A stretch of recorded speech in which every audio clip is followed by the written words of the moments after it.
Sementara itu di kota Odin, kelompok serigala iblis membantai umat manusia. Tujuan mereka tidak lain tidak bukan, ialah untuk menguasai dunia fana ini. Para serigala iblis membakar kota, juga membunuh siapapun yang ada di dekatnya.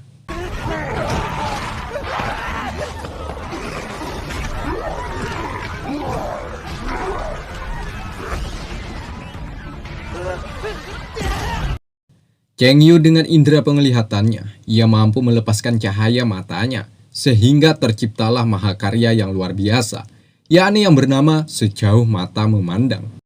Cheng Yu melihat kekacauan yang diperbuat oleh serigala iblis, sehingga ia berencana akan membawa putranya ini ke sana. Sementara Yue ditinggal dulu di sini coy, sebab Cheng Yu yakin Yue akan aman jika tetap berada di rumah tercinta, di mana Chen terkagum-kagum melihat keindahan sayap yang dimiliki ayahnya ini. Sebelumnya ia tak pernah melihat seseorang memiliki kemampuan yang dapat mengeluarkan sayap dari raganya. Hal ini ia melihat langsung di raga ayahnya, yakni Cheng Yu. Dan mereka pun langsung gasken menuju TKP. Kembali ke kota Udin, para serigala masih belum puas kalau tidak sesegera menguasai dunia ini. Satu persatu manusia dibantai habis-habisan. Ada jenderal serigala iblis memerintahkan bawahannya untuk membunuh semua manusia. Ya, di mana ada anggota keluarga yang masih terjebak di dalam rumah. Mereka bersembunyi di bawah jendela, sementara serigala iblis mencoba mencium aroma manusia.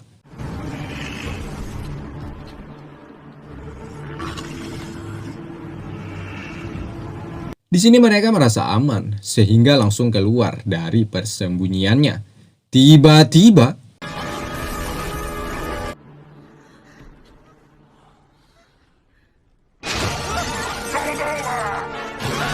ya, di sela-sela huru-hara ini datanglah Balza, senior Ho, dan murid lainnya. Balza dengan semboyan kota Odin mencoba membakar semangat anak muridnya agar tidak takut terhadap lawannya ini.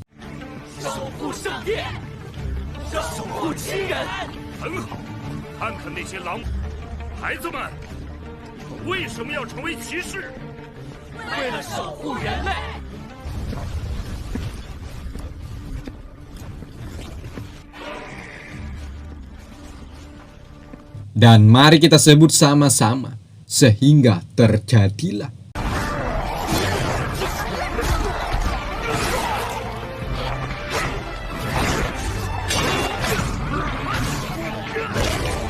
Melihat anak didiknya sedikit kewalahan, Balza sekali lagi memompa keringat juang bertarung, yakni melalui teknik cahaya kepercayaan, sehingga semua muridnya secara kasat mata merasakan kekuatan mereka meningkat, sehingga mampu membuat para kelompok serigala iblis ini kocar-kacir.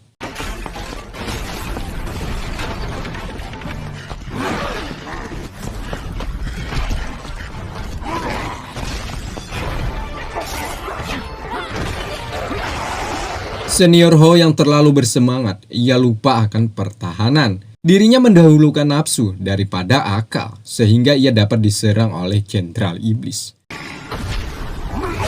Balza mencoba menyelamatkan muridnya ini dengan menggunakan teknik pedang putih sejati. Setidaknya senior Ho masih bisa terselamatkan. Namun Balza masih berada dalam ancaman, sebab jenderal ini mengeluarkan teknik sayatan serigala, sehingga Balza harus oleng.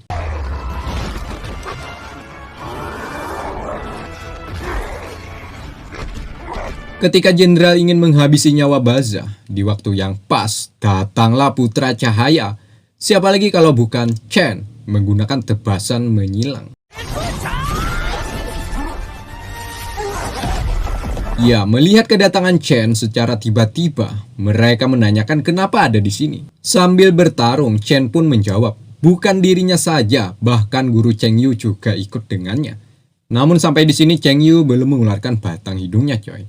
Mendengar itu sedikit banyaknya, Balza dan para murid-muridnya merasa lega, sebab atas hadirnya Cheng Yu, misi memberantas para serigala iblis akan lebih mudah. Sehingga mereka semakin semangat untuk menenggelamkan para musuhnya. Alhasil terjadilah serangan balasan bagi umat manusia untuk ras iblis.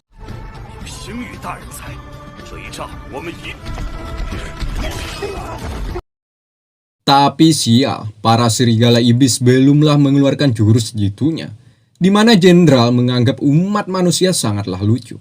Hanya dengan kemampuan mereka saat ini, sepertinya tidak akan dapat mengalahkan para serigala iblis, coy. Sebab mereka memiliki sejenis robot yang dibekali kekuatan dewa iblis. Ya, robot ini bersiap mengeluarkan Kamehameha untuk menghancurkan kota Udin dari muka bumi ini. Pada akhirnya, para penduduk di sini pun hanya bisa pasrah, pasrah, dan pasrah.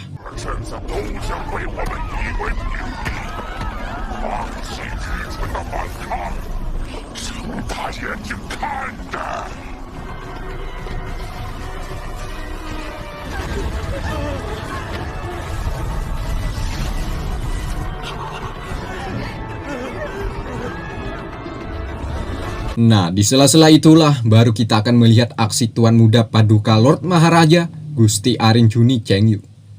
Dengan pedangnya ia mampu menghancurkan robot milik serigala iblis.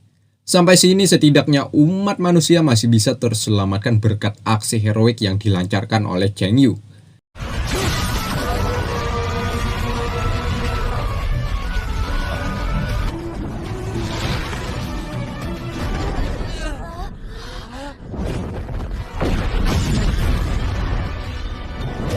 Melihat kejadian ini, membuat Balza dan lainnya bersemangat untuk secepatnya mengakhiri pertarungan ini. Begitupun dengan pribumi di sini, seakan-akan kobaran api semangat merasuki diri mereka untuk ikut bertarung.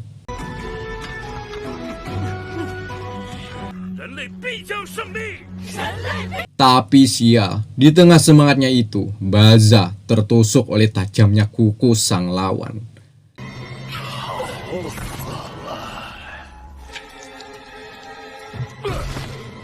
Ada Ami, pilar ke-71 dari serigala iblis. Ami memerintahkan bawahannya untuk membunuh semua manusia ini.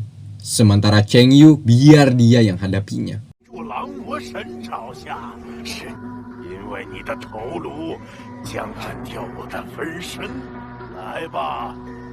Ya, Ami setelah mendapatkan tekanan oleh Chengyu merasakan bahwa Chengyu kekuatannya perlu diperhitungkan juga. Namun di sisi lain Ami masih optimis untuk memenangkan pertarungan ini, coy. Bahkan Ami meminta kepada Chengyu untuk menyebutkan namanya. Ya, jika Ami berhasil membawa kepalanya ke hadapan Maharaja akan menjadi nilai plus baginya. Ami ini rupanya sangat suka ngoceh, coy. Ya, di sela-sela ocehannya itulah Chengyu secepat kilat langsung menyerangnya. Mampus. Ya, tepat di perbincangan para kelompok iblis lainnya, mereka dengan sumringah atas kehadiran Ami di waktu yang pas. Tapi Ami jatuh dari langit akibat terkena serangan Chengyu. Ami kembali bangkit lalu menyerang lagi ke arah Chengyu. Chengyu lari menghindar sehingga Ami merasakan bahwa Chengyu sangat ketakutan terhadapnya.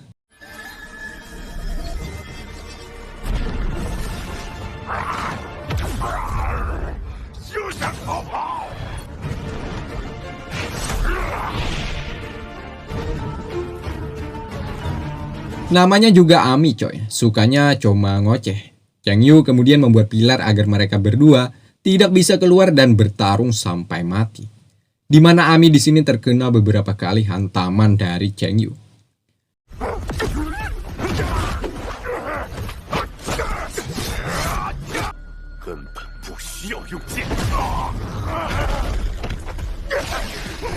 Karena dipermalukan, Ami pun bangkit. Dirinya sangat optimis. Dari segi kecepatan, Ami merasa lebih baik dari Chengyu.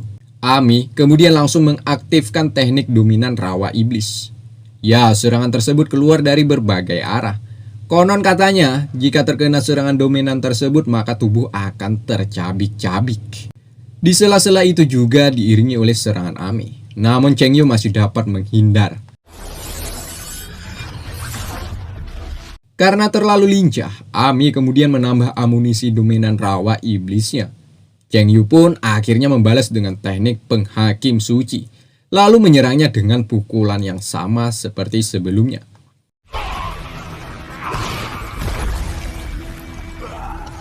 Di sini Ami tak sanggup lagi menahan serangan bertubi-tubi yang dilancarkan oleh Cheng Yu, sehingga ia meminta bawahannya untuk memberikan kekuatan kepadanya.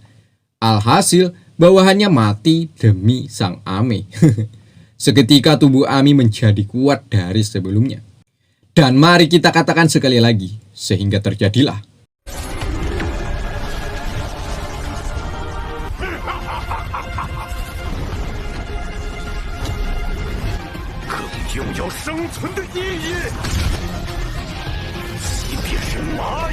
Pada akhirnya, Cheng Yu memenangkan kemelut ini, coy. Untuk yang kesekian kalinya, Ami terkena pukulan dari sang Lord Maharaja Gusti Arjuni, Cheng Yu. Dan lagi, Ami tak menyerah begitu saja. Ia memanjatkan sebuah doa permintaan kepada sang dewa, yakni dewa iblis yang bernama Tuan Agaris.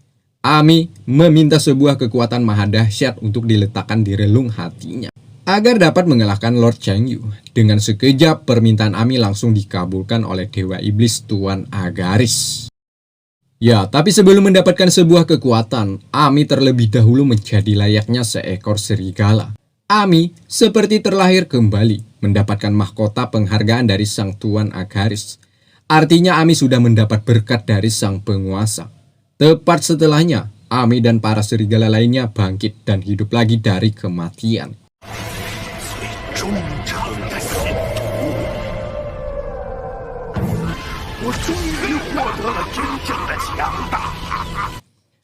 Ami sudah bersiap membalaskan yang telah diperlakukan Cheng Yu terhadapnya. Kali ini dia tidak main-main lagi. Semua bawahannya ia perintahkan untuk menyerang penduduk kota Udin, termasuk Chen dan murid lainnya. Bertepatan kala itu, Cheng Yu juga mendapatkan serangan brutal yang dilancarkan Ami kepadanya.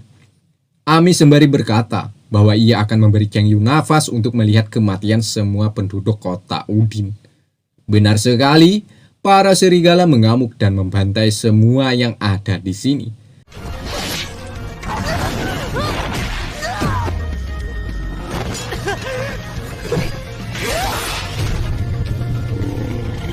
Serangan Chen sepertinya tidak mempan terhadap serigala ini, coy. Sebab pada sejatinya serigala iblis ini jiwanya sudah mati, sehingga ia kebal akan tusukan pedang maupun hantaman yang akan dilepaskan oleh Chen dan lainnya. Malahan Chen dan murid lainnya yang mendapat kesulitan saat di sini.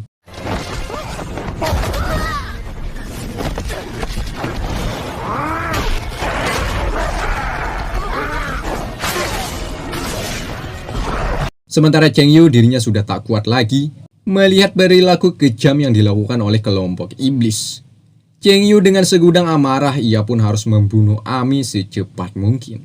Di mana sesosok asli Cheng Yu akhirnya terbongkar setelah ia mengeluarkan tahta segel ilahi. Dan mari kita katakan bersama-sama, sehingga terjadilah.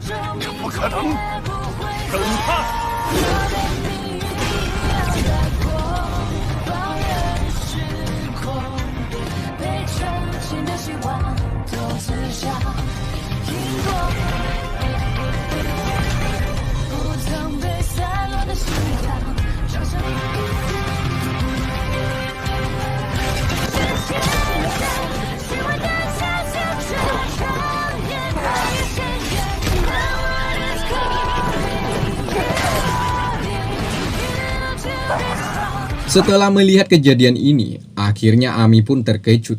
Ternyata dia adalah Cheng Yu, salah satu manusia yang terkuat yang ada di muka bumi ini. Lantas saja Cheng Yu menanyakan kepada Ami, tujuan kenapa para iblis ini menyerang ke muka bumi, terutama kota Udin. Namun dengan pendiriannya, Ami tak mengatakan apa-apa, selain dirinya meminta maaf kepada Tuan Agaris atas gagalnya misi. Selain itu, Ami juga menuturkan bahwa identitas segel ilahi yang dimiliki Cheng Yu sudah bocor alias ketahuan. Artinya, kelak para iblis akan memburu nyawa Cheng Yu dengan mudah. Ya, Cheng Yu pun tahu akan hal itu, namun tidak ada cara lain lagi selain membunuh Ami, yang telah memporak-porandakan kota Udin. Sebagaimana mestinya perbuatan dosa besar harus mendapatkan kelakuan yang setimpal, yakni bunuh. Tepat setelah matinya Ami, ada sesosok yang sangat menakutkan. Telah bersumpah, ia akan menemukan Cheng Yu lalu membunuhnya. Sebab di dunia ini tidak ada tempat lagi untuk bersembunyi bagi Cheng Yu.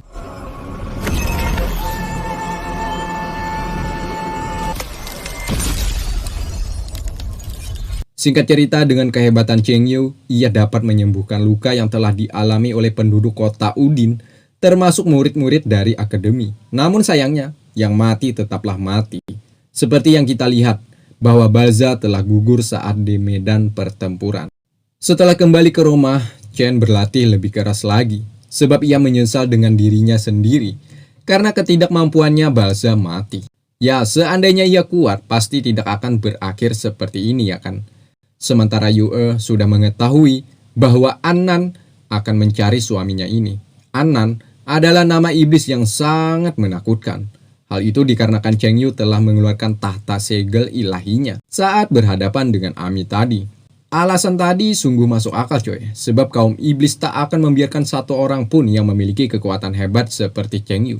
Jika dibiarkan pastinya akan merusak struktur rencana para iblis. Tidak ada cara lain lagi, sepertinya Cheng Yu akan meninggalkan istri dan anaknya. Sebab jika bersama, takutnya masalah ini akan menjalar ke anak istrinya. Sehingga suasana pecah menjadi tangis bercampur sedih di diri Yue. 你去看看晨晨吧。一条更适合他的路。 Cheng Yu pun mendatangi putranya untuk mengatakan bahwa ia mengirimkan anggotanya untuk mendirikan kembali kota Udin. Ya, dengan itu kota Udin akan kembali normal lagi seperti sedia kala. Tapi tidak bagi mereka yang telah gugur. Hal itu membuat Chen bertanya kepada ayahnya, apakah huru-hara ini akan berakhir secepatnya? Ya, kali ini mereka sedang berada di gelapnya dunia. Hal itu akan berakhir setelah mampu mengalahkan kaisar iblis yang bernama Feng Shu. Dengan kekuatan yang dimiliki oleh Cheng Yu saat ini, masih belum cukup untuk mengalahkan Feng Shu coy. Tapi selagi masih berusaha, angan dan cita-cita umat manusia akan tercapai jua. Di sini Cheng Yu juga mengatakan rahasia besar kepada putranya, bahwasanya ada 2 cabang di kuil kesatria yang ditinggali oleh Cheng Yu, yakni kuil kesatria retribusi yang fokus terhadap penyerangan dan kesatria penjaga yang fokus dalam bertahan. Saat ini Cheng Yu berdiri sebagai kesatria retribusi yang tugasnya menyerang. Chen bercita-cita ingin menjadi kesatria penjaga. Karena Chen ingin melindungi umat manusia dari serangan para iblis. Dengan itu Chen berharap tidak ada lagi kesedihan atas gugurnya manusia yang dibunuh oleh iblis, terutama teman, ibu, dan ayahnya sendiri. Namun Cheng Yu menyarankan agar putranya kelak menjadi kesatria retribusi, sebab kesatria penjaga pada dasarnya tidak akan bisa membunuh dewa iblis. Nah, di sini Cheng Yu akan mengatakan sejujurnya hasil kebangkitan ilahi yang telah dilalui oleh Chen. Ya, sebelumnya Cheng Yu merahasiakan hasilnya coy, di mana saat itu Chen mendapatkan 97 poin spiritual bawaan. Poin tersebut bisa dikatakan bahwa Chen adalah putra cahaya. Hal ini sangat jarang dimiliki manusia seperti Chen. Itulah sebabnya kenapa Cheng Yu menyarankan kepada putranya untuk berlatih semaksimal mungkin. Sebab hanya Chen lah yang nantinya akan dapat mengalahkan dewa iblis. Dengan catatan Chen harus berlatih melebihi batas. Di sini Cheng Yu juga menambahkan bahwa Chen adalah putra yang memiliki kekuatan ganda. Dengan itu Cheng Yu menaruh banyak sebuah harapan kelak Chen akan menjadi orang pertama demi melindungi umat. Sekali lagi Cheng Yu menanyakan apakah Chen takut untuk menghadapi tantangan dan rintangan di depan. Dengan tegas Chen menjawab bahwa ia suka kota Udin, bunga-bunga, orang-orang di sini, teman, ibu, dan masih banyak lagi. Tapi selama iblis masih berani mengacau kebahagiaan itu terasa sudah pupus. Sehingga Chen bersumpah akan menuruti permintaan ayahnya untuk menjadi the next kesatria yang akan mengalahkan dewa iblis yang bernama Feng Shu. Sedikit saya jelaskan poin-poin penting di episode ini coy, yakni tentang tingkatan segel ilahi. Ada segel ilahi kutukan dan pembantaian, yakni serangan tunggal terkuat atas nama pembantaian yang dialiri darah dewa iblis. Segel perlindungan dan berkah ilahi, pertahanan yang paling kuat, alias penghalang yang tak tergoyahkan di dunia manusia. Segel ilahi hukuman dan aturan, yakni pengendali domain terkuat, aturan yang menentukan urutan semua hal di dunia ini. Segel kebijaksanaan dan roh, melihati penglihatan yang paling tajam, meraih kekuatan adidaya dengan wawasan. Segel ilahi ketakutan dan kesedihan, merupakan kekuatan terlarang dan terkuat, hati malaikat dalam tubuh iblis ganas. Tahta segel keabadian dan penciptaan, awal dari sesuatu singgasana para dewa. Sampai saat ini tidak ada yang tahu batas kekuatannya. Ya, nantinya Chen jika berlatih dengan sungguh-sungguh, Cheng Yu yakin putranya akan memiliki segel ilahi sendiri. Bahkan bisa jadi memiliki semua segel yang sudah saya sebutkan tadi coy. Lanjut, sementara di kehidupan para iblis, setiap iblis terlahir semua berada dari pilar iblis coy. Sedangkan mahkota dewa iblis, ingat mahkota yang didapati Ami sebelumnya coy. Mahkota tersebut bagaikan kristal iblis dari para dewa, yakni melambangkan status dewa iblis. Ketika dewa iblis mati, mahkota akan kembali ke pilar iblis dan memilih penggantinya sebagai iblis yang baru. Namun sebaliknya, jika mahkota tersebut dihancurkan, seperti mana Cheng Yu telah lakukan terhadap Ami, maka pilar iblis membutuhkan waktu bertahun-tahun untuk melahirkan iblis yang baru.